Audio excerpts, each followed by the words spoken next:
High বন্ধুরা, আহ, স্ক্রিনে যে ভিডিওটা দেখতাছেন যে বৃদ্ধ মহিলাটা, এই মহিলাটা আজকে হয়তো হারিয়ে গেছে। মানে আওরা হইয়া মধ্য বিড়ালদের সদর বাজারে বুগালে বর্তমান আছে। মহিলাটা মানে কোনো পরিচয় এরকম দেয়ারতাছে না, খালি কয় ইয়াগো বাড়ি বলে কয়াকুচি। ইয়ার নাম হইল পদবানু। পোলা আছে, একটা পোলার নামটা হইলো যে গিয়া সত্তর আলী, মানে কয়াকুচি বাড়ি। তো আপনারা যদি কেউ চিনা থাকেন, স্ক্রিনে দেওয়া নাম্বারটায় যোগাযোগ করবেন।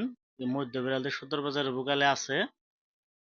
আর ভিডিওটা যারা দেখতেছেন সবাই ভিডিওটা শেয়ার করে দিবেন, যাতে হয়তো এই বৃদ্ধ মহিলাটারে মানে বাড়ির মানুষে বিরসিয়া পায়। মহিলাটা দুপুরে মানে বহুত কান্নাকাটি করছে আর কি, আমার হয়তো বহুত খারাপ লাগছে, যার জন্য আমি ভিডিওটা বানাইছি। সবাই মানে কি ভিডিওটা শেয়ার করে দিবেন, জানি মহিলাটা বাড়িতে ঘুরা যায় আর কি, বাড়ির মানুষেরা দেখে ভিডিওটা জানি আর কি।